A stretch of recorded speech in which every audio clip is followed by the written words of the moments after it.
and our consultants as well. So training is a very key issue for us, and we spend a lot of time training our people theoretically in-house as well as on the job. I can also say that use some keywords for what we are looking for in the people that we hire. We are looking for people who are basically university educated. They have to have a high level of motivation. They must be friendly. They must be straightforward, honest, attentive, empathetic, and they have to have good psychology. Actually, I'm recruiting university graduates who have graduated in psychology because I think that is one of the most important skills to have when you are dealing with expats. Coming to the next area is promotion and promoting our business. And I'm saying it in this way, it is not good enough to be good if nobody knows that you're good.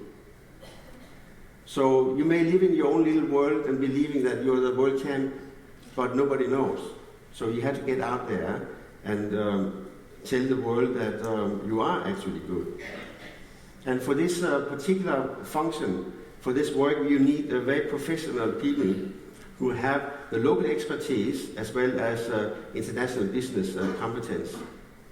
They have to be very service-oriented and disciplined, and they have to adhere to agreements that we make with our partners, SLA agreements and so on.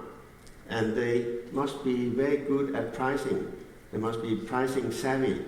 They have to be able to respond to RFPs very well. They have to read the little text, the small text in the RFPs so that they respond very precisely.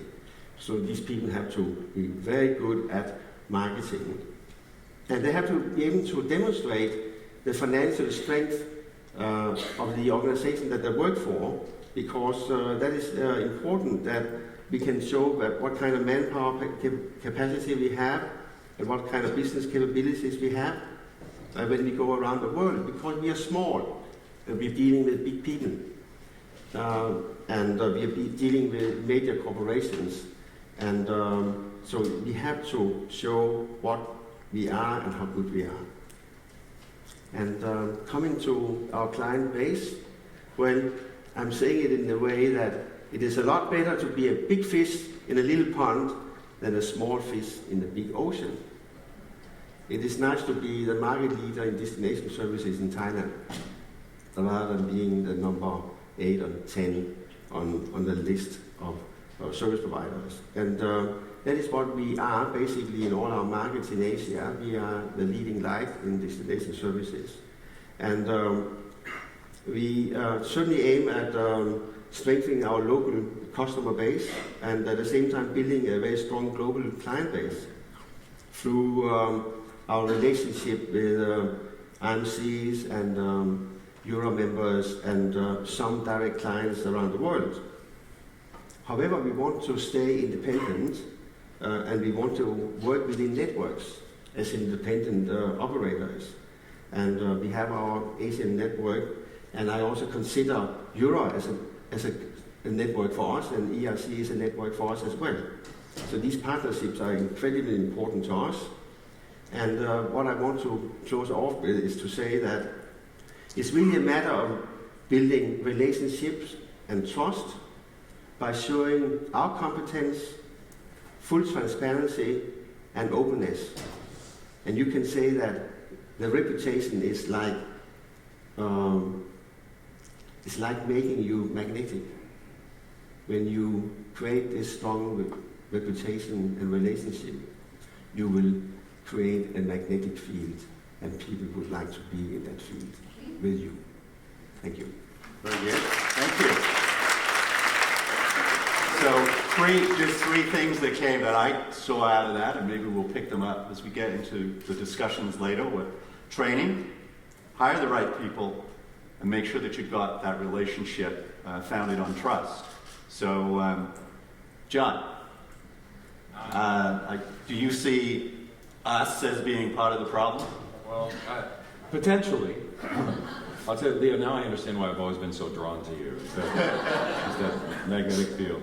No, this is a very accusing finger, I know, and I didn't necessarily, by the way, it's on the monitor pointing to me as well. It's not just pointing out to the audience, but I wanted to picture, when you consider a problem, when something arises that's a problem in our work, in our industry, the tendency, or even in our personal lives, I think we have the tendency to look outside and figure out where the cause is and who's to blame. And certainly, not only at this event, but for the past few years, there have been a lot of conversations you have when you talk to your peers about commoditization, pressure on price, and things like that. And our tendency is to look outside and say, it's him, it's her, it's them, and the name that comes up. Most of the fingers you'll find are pointing at procurement when we have these conversations. Procurement's become a dirty word. We've demonized procurement professionals. The conversations are along the lines, we see our business as about people going through difficult transitions. We're helping people. There's a lot of emotion involved, and somehow they see it as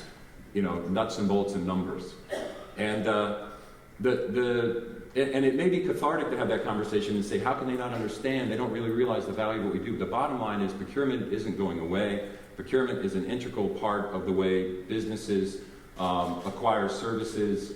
And it's not just commodities, it's not just wheat or grains or nuts and bolts or oil or whatever they may need to manufacture a product. It's professional services across the board. It's not just relocation professionals who are being asked these same questions and hearing about price all the time. It's law firms. It's big three accounting firms. This is an issue that's not going to go away. And so I think, rather than look outside and complain to one another about how frustrating it is, I'm hopeful that the conversation can at least be partly, to a certain degree, about self-examination. And maybe it's worth asking ourselves, are we self-commoditizing? Are there things that we're doing or things that we're failing to do that are somehow contributing to this problem? And so I'm grateful to Yura for giving us this forum and the opportunity to share. And certainly hopefully there'll be plenty of time to hear from the audience. But we can think about not only, complain about the fact that maybe we're victims of changes in the industry, but talk about what we can do better as individual companies and also as an industry, because I think there are things to do on both sides to be sure that we're not part of the problem and instead we're part of the solution. Great. Thank you. Love to hear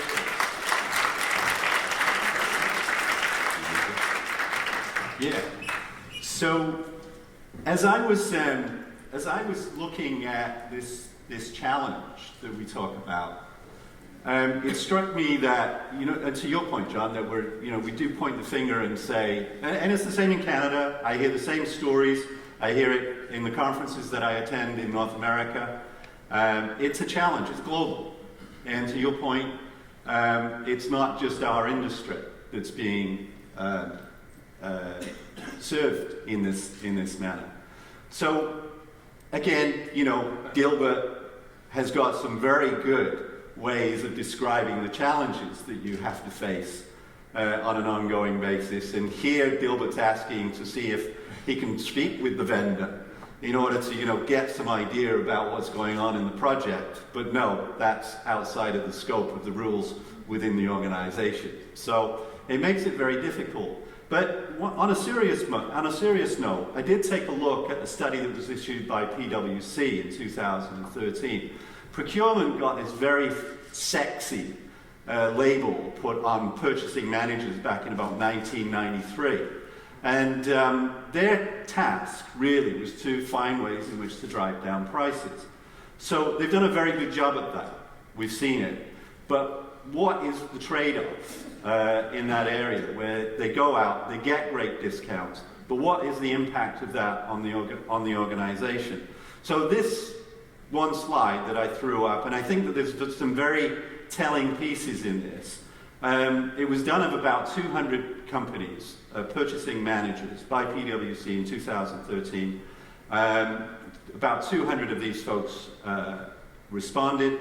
The idea was to determine how effective the role of procurement is in fulfilling a strategically important role within the organization. So how much value is procurement putting back into the organization, as opposed to just simply negotiating a discount? We got 5% reduction this year, 5% next year. But what's really the impact of that? And only half of them, less than half of them, 46% of them, said that they listen and learn from their suppliers. We ask suppliers to update us on what's going on in their markets. We know how our suppliers segment us within their customer base. Now, you know, if you're thinking about how do you get to these people and how do you educate them, you have to start saying, well, what are you doing? Are you collecting data about the services that we offer? And you can see here, the one thing that struck me from this is that they're spending millions of pounds or dollars on the services that they are drawing out of our industry. And yet only 28% of them say that they collect customer satisfaction data and act upon it. And that's, you know, that's a leverage point, I think, for you, for providers, to challenge procurement on some of these very points. Get out there and say, you know, what really is a 5% discount this year more important than making sure that that family that we've sent over to China for 3 years have got their telephones in place, they've got medical care, have got insurance, they understand what's going to happen in the event of an emergency? Or is it 5% to you?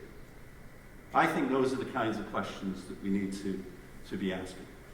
Okay, so that's the scope of the formal part of the discussions this morning. I'd like to hear from a couple of people in the audience, if I may. Do we need microphones? Yeah, I've got mine. Okay.